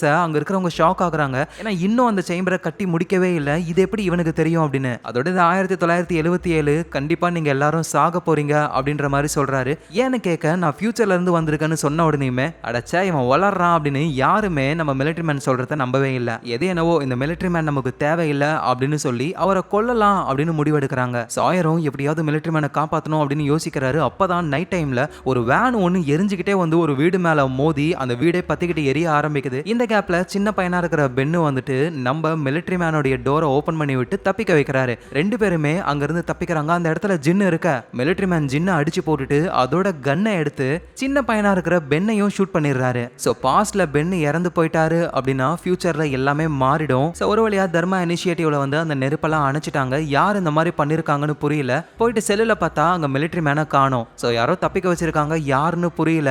அதோட குண்டடி பட்டு சாகர நிலைமையில இருக்கிற பென்னையும் கூட்டிட்டு வந்துட்டாங்க. பென்னுக்கு ட்ரீட்மெண்ட்டும் போய்கிட்டு இருக்கு. சோ பென்னை காப்பாத்தணும்னா ஒரு நல்ல சர்ஜரி பண்ற டாக்டர் வேணும். நம்ம ஜாக் தான் இருக்காருல, சரின்னு கேட்டு வந்து ஜாக்க கூப்பிட்டா அது பென்னு தானே சாவட்டும் அப்படின்னு சொல்லி கண்டுக்காம இருக்காரு. ஹியூகோவும் அங்கதான் இருக்காரு. ஒருவேளை இப்ப பென்னு இறந்துட்டா எல்லாமே மாறிடும்ல, நான் மறைஞ்சு போயிடுவானோ. அப்பதான் அந்த ஆர்வ கோளாரும் அங்க இருக்காரு. அதெல்லாம் வாய்ப்பே கிடையாது, இப்ப என்ன நடக்குதோ அதெல்லாம் ஆல்ரெடி நடந்தது. ஆனா ஹியூகோவுக்கு இருக்கிற டவுட் என்னன்னா, பென்னு சின்ன பையனா இருக்கும் பொழுது அவரை ஷூட் பண்ணது மிலிட்டரி மேன். சோ பென்னுக்கு வந்து மிலிட்டரி மேனை நல்லாவே தெரியும். ஆனா நம்ம ஐலாண்ட்ல மாட்டினதுக்கு அப்புறம் மிலிட்டரி மேனை பார்த்தும் பென்னு ஏன் எதுவும் கண்டுக்கவே இல்ல. சின்ன வயசுல இவன் தான் ஷூட் பண்ணா அப்படின்னு சொல்லி மிலிட்டரி மேனை ஏன் பழி வாங்கல அப்படின்னு புரியல இவங்களுக்கு. சோ இங்க ஜூலியட்டும் முடிஞ்ச வரைக்கும் பென்னுக்கு ட்ரீட்மெண்ட் பாக்குறாங்க. இதுக்கு மேல காப்பாற்ற முடியாது, இவங்களை காப்பாற்றணும்னா அதர்ஸால மட்டும்தான் முடியும் அப்படின்னு கேட் கிட்டையும் சாயர் கிட்டையும் பென்னை கொடுக்க வேக வேகமா அவங்க அதர்ஸை பார்க்க போறாங்க. சோ ரிச்சர்டும் வராரு. உங்களுக்கு என்ன வேணும்னு கேட்கும் பொழுது இந்த பையனுக்கு அடிபட்டு இருக்கு, நீங்க தான் காப்பாற்றணும் அப்படின்னு சொல்லி கொடுக்க எங்களால இவனை காப்பாற்ற முடியும், ஆனா இது வரைக்கும் நடந்த எல்லாத்தையும் அவன் மறந்துடுவான், இவனுக்குள்ள இருக்கிற நல்ல எண்ணங்கள் போய் எங்கள்ல ஒருத்தனா தி அதர்ஸா மாறிடுவான்னு சொல்ல அவங்களுக்கு பென்னை காப்பாத்தினா போதும், சரி ஓகேன்னு ரிச்சர்ட் கிட்டே கொடுத்துடுறாங்க. சோ அப்படின்னா பென்னு வந்து அதர்ஸோடைய ஒரு ஆளா மாறதுக்கு காரணமே நம்ம ஆளுங்க தான். இவங்க தான் அதர்ஸ் கிட்ட பென்னை போய் கொடுத்துருக்காங்க. அதோட பென்னுக்கு இதுக்கப்புறம் பழைய விஷயங்கள் மறந்ததுனால தான் மிலிட்டரி மேன் தான் நம்மள ஷூட் பண்ணாரு அப்படின்ற விஷயமே இவருக்கு தெரியல. சோ ரிச்சர்டும் பென்னோட உடம்ப வாங்கிக்கிட்டு டெம்பிள் மாதிரியான ஒரு இடத்துக்கு போறாரு. சோ இப்ப கதை 2007 வருஷம் பீச்சுக்கு வருது. அங்க நம்ம ஜான் லாக் இருக்காரு. பென்னும் மயக்கத்துல இருந்து கண்ணை முழிச்சு ஜான் லாக்க பார்த்து ஷாக் ஆகுறாரு. சோ கதை அகைன் 1977 வருஷம் போகுது. பென்னை ஒரு வழியா அதர்ஸ் காப்பாத்திட்டாங்க. அப்ப ரிச்சர்டு கிட்ட அந்த டைம்ல அதர்ஸோடைய லீடரா இருக்கிற ஒருத்தர் வந்து பேசுறாரு. அது வேற யாரும் இல்ல, பென்னியோட அப்பாவான சார்லஸ் தான். 1954 சின்ன பையனா இருந்து இப்ப வளர்ந்து அதர்ஸ்கே லீடர் ஆயிட்டாரு. ஆனா அந்த ரிச்சர்டு அப்படியே தான் இருக்காரு, வயசு ஒரு சொட்டு கூட ஆகல. அந்த சார்லஸும் தர்மா இனிஷியேட்டிவை சேர்ந்த இந்த பையனை அதுக்கு காப்பாத்தனா அப்படின்னு சொல்ல ரிச்சர்டும் சொல்றாரு ஜாக்கப் தான் காப்பாத்த சொன்னா அப்படின்னு. அந்த அதர்ஸ் கும்பல வந்து ஜாக்கப் அப்படின்ற ஒரு பர்சன் சொல்றத கண்மூடித்தனமா நம்புறாங்க. அதெல்லாம் யாருன்னு போக போக தான் நமக்கு தெரிய வரும். இங்க உயிர் பழிச்ச பென்னுக்கும் பழைய விஷயங்கள் சரியா ஞாபகம் இல்ல, அவங்க அப்பாவை ஞாபகம் இருக்கு. சார்லஸ் என்ன பண்றாருன்னா, திரும்ப நீ தர்மா இனிஷியேட்டிவ்க்கே போ, தேவைப்படுற நேரத்துல நீ எங்க கூட வருவ அப்படின்னு சொல்றாங்க. இப்ப கதை 2007 வருஷம் பீச்சுக்கு போகுது. அங்க நம்ம ஜான் லாக்கு கண்ணை முழிச்சு எழுந்துக்கிற பென்னை பாக்குறாரு. உங்ககிட்ட நான் கேட்க வேண்டிய கேள்வி என்னன்னா, நானே சாகலாம் தான் போனேன், எதுக்கு என்னை காப்பாத்தி திரும்ப நீயே கொன்னன்னு கேட்கும் பொழுது அது நான் சொன்னா உனக்கு புரியாது ஜான், வா போலாம் அப்படின்னு ஜானை கூட்டிட்டு பென்னு ஒரு வீட்டுக்கு போறாரு. அங்கதான் நம்ம கொரியன் சன் இருக்காங்க. அவங்க அந்த போட்டோஸை காட்டுறாங்க. இது 30 வருஷத்துக்கு முன்னாடி எடுத்த போட்டோ, இதுல என்ன ஜாக்கு கேட்டு சாயர்லாம் இருக்காங்க அப்படின்னு குழம்புறாங்க இவங்க. அங்கதான் அந்த பைலட்டும் இருக்காரு. அவரு ஜான் லாக்க பார்த்துட்டு நீ செத்து தானடா போயிட்ட, எப்படி உயிரோட வந்தா அப்படின்னு குழம்பி போய் இதுக்கு மேல இங்க இருக்க வேணாம், வா போலாம் அப்படின்னு அந்த சன்னை கூப்பிட அவங்க முடியாதுன்னு சொல்றாங்க. ஏன்னா சன்னுக்கு அவங்க ஹஸ்பண்டை எப்படியாவது காப்பாத்தியே ஆகணும். அவர் 1977 மாட்டிக்கிட்டு இருக்காரு. சரின்னு பைலட்டும் அங்க இருந்து பீச்சுக்கு போயிடுறாரு. எங்க நம்ம பென் என்ன பண்றாருன்னா, அந்த வீட்லயே ரகசியமான ஒரு ரூம் மாதிரி இருக்கு, அது வழியா போக அப்படியே கீழே பாதாள அறை மாதிரி போகுது. ஒரு விளக்க எடுத்துக்கிட்ட ஆளு உள்ள போய் அந்த இடத்துல என்னமோ பண்றாரு. தண்ணி தேங்கிக்கிட்டு இருந்த இடம் சட்டுன்னு தண்ணி எல்லாமே உறிஞ்சிக்குது. ஆக்சுவலா என்னன்னா, ஒன்ஸ் இந்த ஐலாண்டோட பெர்மிஷன் இல்லாம நம்ம வெளியே போயிட்டோம்னா திரும்ப வரும்பொழுது அந்த ஸ்மோக் மான்ஸ்டர் நம்மள கொன்னுடும். ஆக்சுவலா இந்த ஐலாண்டு வந்துட்டு நம்ம ஜான் லாக்க தான் அந்த சக்கரத்தை சுத்த சொல்லியிருக்கோம். ஆனா பென் வந்து நான் போறேன் அப்படின்னு முன்னாடி போயிருப்பாரு. ஸோ பெர்மிஷனே இல்லாம அவர் வெளியே போனதுனால இப்ப திரும்ப வந்த உடனேயுமே அவர் அந்த ஸ்மோக் மான்ஸ்டர் கொலை பண்ண போகுது. ஸோ அதனால இந்த தண்ணியெல்லாம் ட்ரைன் பண்றாருல, அதுக்கு என்ன அர்த்தம்னா அந்த ஸ்மோக் மான்ஸ்டரை வர வைக்கிறாரு. ஏன்னா உயிர் வாழணுமா சாகணுமான்னு அந்த ஸ்மோக் மான்ஸ்டர் தான் முடிவு பண்ணணும். ஸோ இப்போ வந்து நம்ம ஒரு ஃபிளாஷ்பேக்கை பார்க்க போறோம். பென் வந்து எப்படி இந்த ஐலாண்டுக்கு லீடரா ஆனாருன்னு. நமக்கே தெரியும் சார்லஸ் தான் லீடரா இருந்தாரு. ஆனா சார்லஸ் என்ன பண்ணிருக்காருன்னா இந்த ஐலாண்ட்ல இருந்து வெளியே போயிருக்காரு. அங்க ஒரு மேரேஜ் பண்ணிருக்காரு. அவருக்கு ஒரு குழந்தை பிறந்திருக்கு, அதான் பென்னி. ஐலாண்ட்ல இருக்கிறவங்க அந்த மாதிரி பண்ணக்கூடாது அப்படின்னு இதையே காரணமா வச்சு இதுக்கப்புறம் ஐலாண்டுக்கு வரவே கூடாதுன்னு சார்லஸா அனுப்பிடுறாங்க. ஸோ சார்லஸும் அங்கிருந்து போறதுக்கு முன்னாடி பென்னை பார்த்து கண்டிப்பா அகெயின் இந்த ஐலாண்டை கண்டுபிடிப்பேன், என் ஐலாண்டை நான் திரும்ப எடுத்துப்பேன் அப்படின்னு சொல்லி போறாரு. ஸோ அதனால தான் சார்லஸ்ன்றவர் இந்த ஐலாண்டை கண்டுபிடிக்கணும்னு அவ்வளோ வெறியில இருக்காரு. ஸோ அதுக்கப்புறம் தான் நம்ம பென்னு வந்து லீடராகவே ஆனாரு இந்த அதர்ஸ்க்கு. ஸோ இப்போ கதை அகெயின் 2007 வருஷத்துக்கு வருது. நம்ம பென்னு வெயிட் பண்ணிக்கிட்டு இருக்காரு அந்த ஸ்மோக் மான்ஸ்டருக்காக. ஆனா அது வரவே இல்லை. ஜான் லாக்கும் அது வரலன்னா என்ன, நம்ம தேடி போகலாம் அப்படின்னு நேரா டெம்பிளுக்கு போறாங்க. கூடவே சன்னும் வராங்க. ஸோ நம்ம பென்னு சின்ன பையனா இருக்கும்போது இதே டெம்பிள்ல தான் வச்சு பென்னை குணப்படுத்திருப்பாங்க. ஸோ அந்த டெம்பிள்குள்ள தான் அந்த ஸ்மோக் மான்ஸ்டர் இருக்கு. பென்னு மட்டும் தனியா போறாரு. ஒரு வித்தியாசமான ஈஜிப்சியன் சிம்பிளா போட்டிருக்கு. அதோட அந்த இடத்துல அப்படியே ஸ்மோக் மான்ஸ்டர் வந்து பென்னை சுத்து போட பென்னுடைய கண்ணுக்கு அவருடைய பாஸ்ட்ல நடந்த விஷயங்கள்லாம் தெரியுது. ஆலெக்ஸ் கூட சந்தோஷமா வாழ்ந்தது, ஆலெக்ஸ் அவர் கண்ணு முன்னாடியே இறந்து போனதுன்னு. சடனா அந்த ஸ்மோக் போயிட்டு அந்த இடத்துக்கு ஆலெக்ஸே வராங்க. ஸோ பென்னும் ஆலெக்ஸ் கிட்ட சாரி கேட்கறாங்க. உன் சாரிலாம் தேவையில்லை, நீ திரும்பவும் ஜான் லாக்கை கொல்லலான்னு ட்ரை பண்றேன்னு எனக்கு தெரியும். ஜான் லாக் தான் லீடரு, அவனை ஃபாலோ பண்ணு, வேற ஏதாவது பண்ண ட்ரை பண்ணனா உன்னை கொன்னுடுவேன் அப்படின்னு சொல்லி அந்த உருவம் சொல்லிட்டு போகுது. ஸோ நம்ம பென்னும் ஜான் லாக் கிட்ட வந்து அந்த ஸ்மோக் மான்ஸ்டர் என்ன மன்னிச்சிருச்சு, நான் வாழலாம் அப்படின்னு அவரு சொல்றாரு. ஸோ அகைன் ஒரு ஃபிளாஷ்பேக். ஆக்சுவலா ஃபிளைட்ல இவங்க எல்லாருமே வந்தாங்க, டெஸ்மண்ட் மட்டும் வரல. ஏன் வரல அப்படின்னா பென் என்ன பண்றாருன்னா ஸ்ட்ரைட்டா நம்ம டெஸ்மண்டோடைய ஒய்ஃபான பென்னியை ஷூட் பண்றதுக்கு போறாரு. ஏன்னா அந்த சார்லஸ் ஆலெக்ஸை கொண்டு இருப்பாரு. நான் வளர்த்த என் பொண்ணை கொன்ன, அதே மாதிரி உன் பொண்ணை கொல்லணும்னு தான் பென்னியை கொல்ல போக, ஆனா டெஸ்மண்ட் அங்க வந்து சண்டை போட்டு பென்னை போட்டு சரி அடி அடிக்கிறாரு. அப்ப தெரியாதனமா புல்லட் குண்டு டெஸ்மண்ட் மேல பட்டுடுது. அதோட பென்னு வந்து ஜான் லாக்கோட உடம்ப நான் கொண்டு வரேன்னு சொல்லிட்டு திடீர்னு ஜாக்குக்கு கால் பண்ணி ரத்த கலரியோட பேசுவார்ல, ஏன்னா அதெல்லாம் டெஸ்மண்ட் கிட்ட அவர் வாங்கின அடிதான். இப்ப கதை பாஸ்ட் 1977 வருஷத்துக்கு போகுது. நம்ம சாயரும் கேட்டும் அடிபட்டு இருக்கிற பென்னை அதர்ஸ் கிட்ட கொடுத்துட்டு திரும்ப வந்துகிட்டு இருக்காங்க. ஆனா இது எல்லாமே சிசிடிவி கேமரால ரெக்கார்ட் ஆகிருக்கும். அது எல்லாத்தையும் அழிக்கணும்ன்றதுக்காக நல்ல வேலையா அந்த சிசிடிவி ஃபுட்டேஜ் எல்லாம் பாத்துக்கிற இடத்துல அந்த ஆர்வ கோளாறு இருக்கார்ல, அவரு இருக்காரு. சாயரும் ஆர்வ கோளாறு கிட்ட இந்த மாதிரி ஃபுட்டேஜ் எல்லாம் டெலீட் பண்ணுன்னு சொல்ல, அந்த டைம்ல அப்படியெல்லாம் டெலீட் பண்ண முடியாது. அதை ஒரு கேசட்ல போட்டு அப்புறம் அந்த கேசட்டை அழிக்கணும். ஸோ அப்படிதான் அந்த கேசட்ல போட்டு எடுக்கலான்னு ட்ரை பண்ணும்போது அங்க தர்மா இனிஷியேட்டிவை சேர்ந்த ஒரு இன்சார்ஜ் வந்து உனக்கு ஒரு வேலை இருக்கு, சீக்கிரமா போ அப்படின்னு சொல்லி ஒரு பார்சலை கொடுத்து அனுப்புறாரு. ஸோ அந்த ஆர்வ கோளாறும் அங்க இருந்து போறாரு. அந்த சிசிடிவி ஃபுட்டேஜ் இருக்கிற கேசட்டை அங்கேயே விட்டுறாரு. ஸோ அந்த பார்சலை எடுத்துக்கிட்டு ஒரு வேன்ல தான் போனோம். அந்த வேன்ல தான் நம்ம ஹியூகோவும் இருக்காரு. ஹியூகோ கிட்ட எதுவும் சொல்லாம அப்படியே அவங்க போக ஆரம்பிக்கிறாங்க. அப்ப ஹியூகோவுக்கு வித்தியாசமான ஸ்மெல் வருது. என்னடான்னு வண்டியை நிப்பாட்டி பின்னாடி செக் பண்ணி பார்த்தா அந்த பார்சல் வேற எதுவும் இல்ல, ஒரு டெட் பாடி. ஏதோ ஒரு முக்கியமான வேலைன்னு எடுத்துட்டு வர சொன்னாரு, அதான் போய்கிட்டு இருக்கேன் அப்படின்னு இவங்க ரெண்டு பேருமே போக ஆரம்பிக்கிறாங்க. அதுவும் இந்த ஆர்வ கோளாறு இருக்காருல, அவரு வந்து இறந்து போனவங்க கூட எல்லாம் பேசுற ஒரு சக்தி இருக்கு. அதே மாதிரி தான் நம்ம ஹியூகோவும் அவருக்கு நெருக்கமானவங்க யாராவது இறந்து போயிட்டாங்கன்னா அவங்க உயிரோட வர மாதிரிலாம் தெரியும். ஸோ ரெண்டு பேருமே நேரா எங்க போறாங்கன்னா அந்த பெரிய சயின்டிஸ்ட்டை பார்க்க தான் போறாங்களே. இவர் தான் அந்த டேப் எல்லாத்துலயுமே பேசியிருப்பாரு. அந்த சயின்டிஸ்ட் இப்போ 1977 அந்த ஸ்டேஷன்ஸ் எல்லாம் கட்டுற வேலையை பார்த்துக்கிட்டு இருக்காங்க. இன்னும் எதுவும் முழுசா முடியல. ஸோ அந்த பெரிய சயின்டிஸ்ட் வந்து எல்லாருக்கிட்டையும் கொஞ்சம் நெக்கலா தான் பேசுவாரு. அப்படி பேசிட்டு போக ஹியூகோவும் ஆள் ஓவரா பண்றான்ல அப்படின்னு சொல்ல, ஆமா பண்ணதான் செய்வான். ஏன்னா அந்த பெரிய சயின்டிஸ்ட் என்னோட அப்பான்னு அந்த ஆர்வ கோளாறு சொல்ல, அந்த ஆர்வ கோளாரோட பேர் வந்து மைல்ஸ். ஸோ மைல்ஸ்னே கூப்பிடலாம். ஸோ நம்ம மைல்ஸ், ஹியூகோ, அந்த பெரிய சயின்டிஸ்ட் இவங்கலாம் அந்த ட்ரக்லயே ஒரு இடத்துக்கு போறாங்க. பார்த்தா ஏதோ ஒன்று கட்டிக்கிட்டு இருக்காங்க. அது வேற எதுவும் இல்ல, அந்த சேம்பர் தான். ஸோ இப்பதான் கட்டிக்கிட்டே இருக்காங்க. ஸோ அப்புறம் எல்லாரும் அவங்க இடத்துக்கு வந்துடுறாங்க. நம்ம ஹியூகோவும் அவர் தான் உங்க அப்பானா நீ போய் பேசலாம்ல அப்படின்னு சொல்ல, மைல்ஸுக்கும் பேசலாம்னு தோணுது. அப்படியே வந்து பாக்குறாரு. அந்த பெரிய சயின்டிஸ்ட் குழந்தையா இருக்கிற மைல்ஸை கொஞ்சிக்கிட்டு இருக்காரு. அப்ப திடீர்னு சயின்டிஸ்ட் வந்து சீக்கிரமா நம்ம போலாம், நம்ம ஐலாண்டுக்கு புது சயின்டிஸ்ட்லாம் வந்திருக்காங்க அப்படின்னு சொல்லி போக ஆரம்பிக்கிறாங்க வேகமா. ஸோ புதுசா வந்த சயின்டிஸ்ட்ல ஒருத்தர் தான் நம்ம டேனியல். நம்ம சாயரு, ஜூலியட், மைல்ஸ் இவங்கலாம் தர்மா இனிஷியேட்டிவ்ல வேலை செய்யலாம் அப்படின்னு முடிவெடுத்தப்போ டேனியல் மட்டும் வேணான்னு வெளியே போயிருப்பாரு. இப்ப திரும்பவும் 3 வருஷம் கழிச்சு அகைன் ஐலாண்டுக்கு வந்திருக்காரு. இந்த நேரத்துல நம்ம சாயரை பார்க்க தர்மா இனிஷியேட்டிவ்ல ஒர்க் பண்ற ஒருத்தர் வராரு. அவர்கிட்ட தான் அந்த டேப் இருக்கு. சின்ன பையன் பென்னை கூட்டிட்டு நீங்க எங்க போனீங்க அப்படின்னு கேட்க, நம்ம எதுவும் இருந்தாலும் உள்ள வந்து பேசிக்கலாம்னு உள்ள கூப்பிட்டு அவரை அடிச்சு கட்டி போட்டுறாங்க. ஸோ டேனியல் ஐலாண்டுக்கு வந்துட்டாரு. அவர் ஏன் வந்தாரு அப்படின்னா, அவர் இந்த ஐலாண்டுக்கு வெளியே இருக்கும்பொழுது நியூஸ் பேப்பர் ஒன்று வந்திருக்கு. தர்மா இனிஷியேட்டிவ் வந்து ஒரு ஐலாண்ட்ல ஆராய்ச்சி பண்ணிக்கிட்டு இருக்காங்க அப்படின்னு. அந்த நியூஸ் பேப்பர்ல நம்ம ஹியூகோ ஹியூகோ, ஜாக், ஜின்னுலாம் இருக்கிற போட்டோவை பார்த்திருக்காரு. சோ அதனாலதான் எப்படி அவங்க திரும்ப வந்தாங்கன்னு தெரிஞ்சுக்க அகைன் ஐலாண்டுக்குள்ள வந்திருக்காரு ஒரு சயின்டிஸ்டா. சோ டேனியல் ஜாக் கிட்டயும் போயிட்டு எப்படி நீங்க வந்தீங்க, யாரு ஹெல்ப் பண்ணதுன்னு கேட்கும்போது பென்னு தான் அதோட வெள்ளமுடி பாட்டி ஒருத்தங்க இருந்தாங்க அப்படின்னு சொல்ல அது என்னோட அம்மா தான்னு டேனியல் சொல்றாரு. சோ டேனியலுடைய அம்மா தான் வெள்ளமுடி பாட்டி. சோ கதை பாஸ்டுக்கு போகுது. டேனியல் இருக்கார்ல, அவருடைய அம்மாவான வெள்ளமுடி பாட்டி அவங்க எப்ப பார்த்தாலும் நீ படிக்கணும் படிக்கணும், வேற எதையும் பண்ணக்கூடாது, உனக்குன்னு ஒரு விதி இருக்கு, அந்த விதியை தான் நீ பண்ணணும் அப்படின்ற மாதிரி ஃபோர்ஸ் பண்ணிக்கிட்டே இருக்காங்க. நம்ம டேனியல் வளர்ந்ததுக்கு அப்புறம் இந்த சார்லஸ் இருக்கார்ல, அவரு ஐலாண்டுக்கு கூப்பிடுறாரு. இந்த வெள்ளமுடி பாட்டியும் நீ ஐலாண்டுக்கு போய் தான் ஆகணும், ஒரு கப்பல் ஒண்ணு போகுது, நீயும் போன்னு அனுப்பி வைக்கிறாங்க.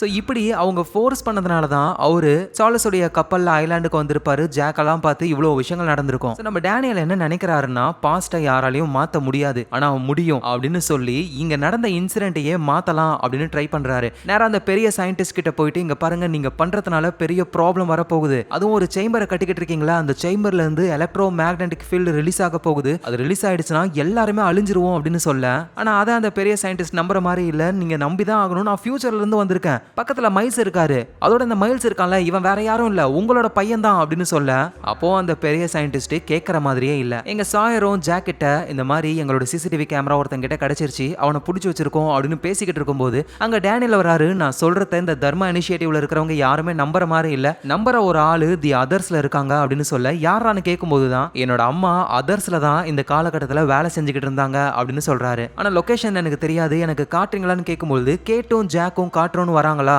ஸோ டேனியல் அங்க இருந்து போறதுக்கு முன்னாடி ஊஞ்சல் ஆடிக்கிட்டு இருக்கிற ஒரு பொண்ணு, அந்த பொண்ணு கிட்ட போயிட்டு உன்னோட பேரு ஷார்லட் தானே, நான் சொல்றது கேளு, இப்போ ஒரு இன்சிடென்ட் நடக்க போகுது, நீயும் உன் அம்மாவும் இங்க இருந்து போயிடுவீங்க, அப்படி வந்தனா நீ இறந்து போயிடுவ அப்படின்னு சொல்றாரு. ஸோ இந்த விஷயத்தை தான் ஷார்லட் வந்து சாகறதுக்கு முன்னாடி நம்ம டேனியல் கிட்ட சொல்லியிருப்பாங்களே. இங்க அந்த பெரிய சயின்டிஸ்ட் வந்து டேனியல் மேல டவுட் வந்து அவரை பிடிக்கிறதுக்கு ஆளுங்களெல்லாம் அனுப்பியிருப்பாங்க. ஸோ டேனியலை காப்பாற்றணும்னு ஜாக்கு கேட்டெல்லாம் பதிலுக்கு ஷூட் பண்ண பெரிய ப்ராப்ளமே கிரியேட் ஆகுது. ஆனா எப்படியோ ஜாக்கும் கேட்டும் டேனியலை கூட்டிட்டு அதர்ஸ் இருக்கிற இடத்துக்கு போறாங்க. இங்க கடுப்பான தர்மா இனிஷியேட்டிவ் ஆளுங்கலாம் ஸ்ட்ரைட்டா நம்ம சாயர் கிட்ட வந்து ஹெல்ப் கேட்கலான்னு பார்த்தா, சாயர் ஆல்ரெடி அவங்க ஆளுங்களை கட்டி போட்டு வச்சிருக்கிறத கண்டுபிடிச்சி நீயும் அவங்க ஆளுதானு சாயரையும் ஜூலியட்டையும் பிடிக்கிறாங்க. எங்க நம்ம ஜாக்கும் கேட்டும் டேனியல் கிட்ட நீ என்னதான் பண்ணணும்னு நினைக்கிற அப்படின்னு கேட்கும்பொழுது தான் அந்த தர்மா இனிஷியேட்டிவ் ஆளுங்க அந்த சேம்பரை கட்டும் பொழுது அதுல இருக்கிற எலக்ட்ரோ மேக்னெட்டிக் ஃபீல்டை ரிலீஸ் பண்ண போறாங்க. இதனால இந்த ஐலாண்டு ஃபுல்லாவே பெரிய ப்ராப்ளம் நடக்க போகுது. ஆனா அதுக்கப்புறமா அந்த எலக்ட்ரோ மேக்னெட்டிக் ஃபீல்டை கட்டுப்படுத்திடுவாங்க. ஆனா வெறும் 108 நிமிஷத்துக்கு மட்டும்தான். ஒவ்வொரு 108 நிமிஷத்துக்கும் ஒரு கோடை இன்புட் பண்ணா மட்டும்தான் அந்த மேக்னெட்டிக் ஃபீல்டு ஸ்டேபிளா இருக்கும். ஸோ அந்த நம்பரை தான் நீங்க இன்புட் பண்ணிக்கிட்டு இருந்தீங்க. டெஸ்மண்ட் ஒரு தடவை மிஸ் பண்ணதுனால அப்போ வந்த எலக்ட்ரோ மேக்னெட்டிக் ஃபீல்டுனால தான் உங்க ஃபிளைட் இங்கே கிராஷ் ஆச்சு. தி அதர்ஸோட குரூப்ல ஒரு ஹைட்ரஜன் பாம் இருக்கு, அதை கொண்டு போய் அந்த எலக்ட்ரோ மேக்னெட்டிக் ஃபீல்டு வர இடத்துல வெடிக்க வச்சுட்டா போதும், இந்த ப்ராப்ளம் எதுவுமே ஆகாது. உங்க ஃபிளைட்டும் இந்த ஐலாண்டுக்கு வராம அது நேரா லாஸ் ஏஞ்சல்ஸ்க்கு போயிருக்கும், டைமே மாறிடும் அப்படின்னு சொல்லி வேகமா அதர்ஸ் கிட்ட போறாரு. அங்க ரிச்சர்ட் முன்னாடி கன்னை காமிச்சு நான் என் அம்மாவை தேடி வந்தேன், அவங்க எங்க அப்படின்னு சொல்லி கேட்டுக்கிட்டே இருக்கும்பொழுது பின்னாடி இருந்து டேனியலை யாரோ ஷூட் பண்றாங்க. யாரான்னு பார்த்தா அந்த வெள்ளமுடி பாட்டி தான். இப்போ எங்க இருக்காங்க,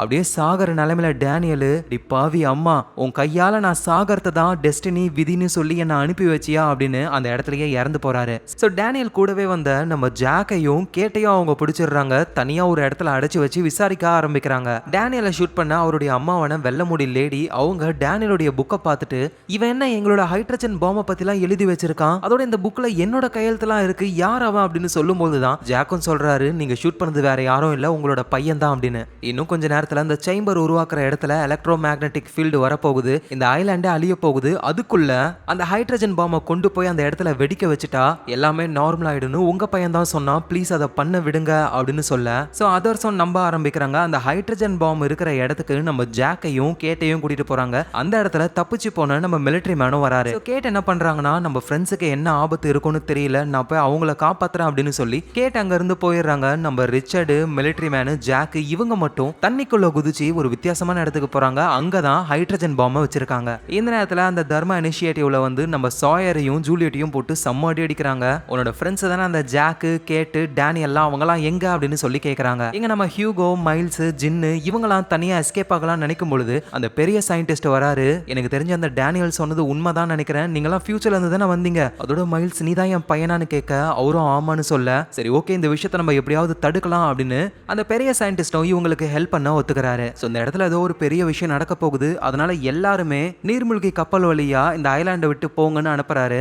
ஜாக் கிட்ட இருந்து கேட்டு இங்க வந்து தர்மா இனிஷியேட்டிவ் ஆளுங்க கிட்ட மாட்டிக்கிறாங்க. ஸோ இங்க இருந்து தப்பிச்சு போறவங்க கூடவே நம்ம ஜாக்கு, ஜாக்கு, கேட்டு, ஜூலியட்டும் நீர்மூழ்கி கப்பல் வழியா அந்த ஐலாண்டை விட்டு வெளியே போக போறாங்க. இந்த நேரத்துல கதை 2007வது வருஷத்துக்கு போகுது. நம்ம ஜான் லாக்கு, பென்னு, கொரியன் சன்னு இவங்க அந்த காலகட்டத்தில் இருக்கிற அதர்ஸ் ரிச்சர்ட் எல்லாம் மீட் பண்றாங்க. ரிச்சர்டும் திடீர்னு நீ வந்த காணாம போயிட்ட என்ன ஆச்சு அப்படின்னு சொல்லி கேட்க, அதெல்லாம் ஒரு பெரிய கதை, அதோட இப்ப உனக்கு வேலை இருக்கு என் கூட வா அப்படின்னு சொல்லி நைட் டைமே ஆயிடுச்சு. ரிச்சர்டு பென்னை கூட்டிட்டு ஜான் லாக் என்ன பண்றாருன்னா ஒரு இடத்துக்கு வந்து, இப்ப அங்க நான் இருப்பேன், என் காலில் அடிபட்டிருக்கும், நீ போயிட்டு அந்த அடியை சரி பண்ணணும், அதோட நீ உன் ஃப்ரெண்ட்ஸை திரும்ப கூட்டிட்டு வரணும், அதுக்காக நீ செத்தாலும் பரவாயில்லைன்னு சொல்லணும், அடுத்த தடவை என்ன பார்க்கும்போது இந்த காம்பஸை கொடுன்னு எல்லாத்தையும் சொல்றாரு.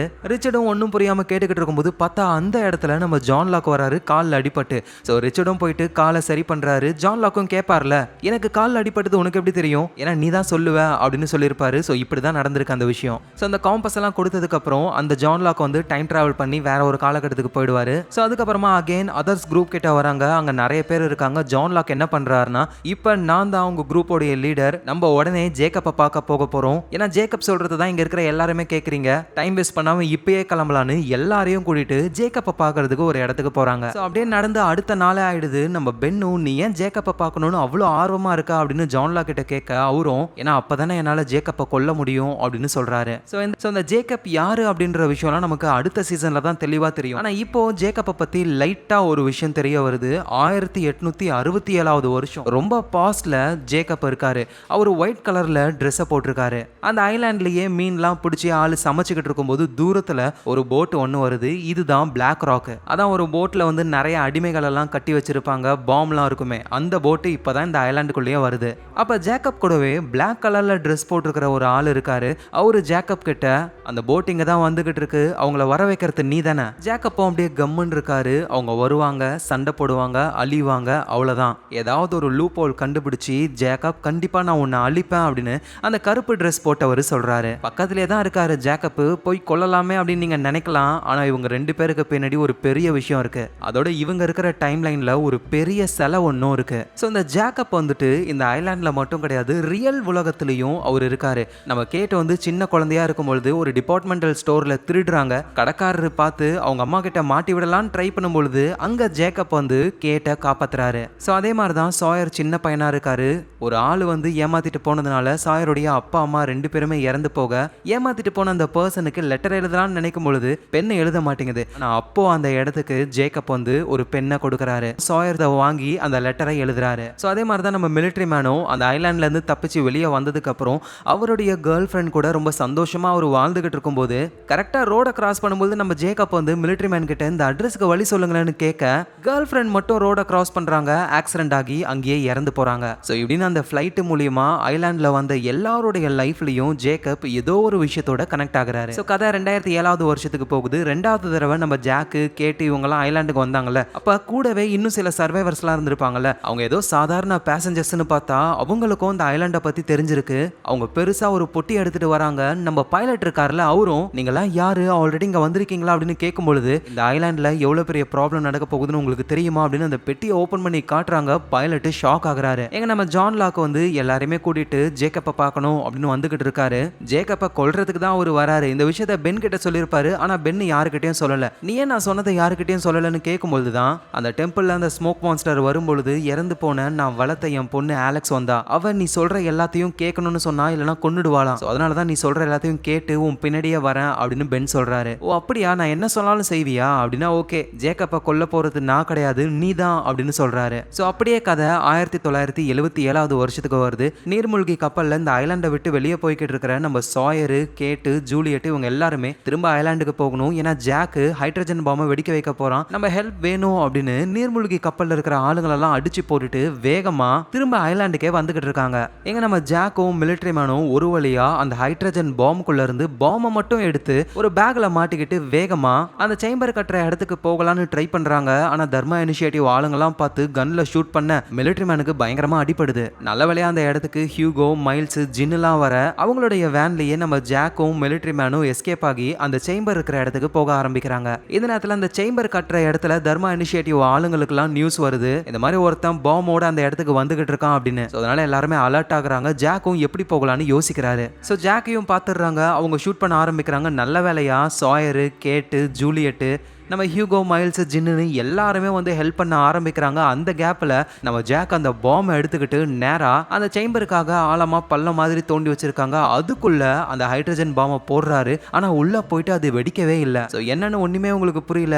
அந்த இடத்துல இருக்கிற அந்த எலக்ட்ரோ மேக்னெட்டிக் ஃபீல்டு ரியாக்ட் ஆக ஆரம்பிக்குது. சுத்தி இருக்கிற எல்லா இரும்பு பொருளும் வேகமா அந்த பள்ளத்துக்குள்ள போகுதுங்க. நிறைய பேர் கம்பியிலலாம் மாட்டி இறந்து போறாங்க.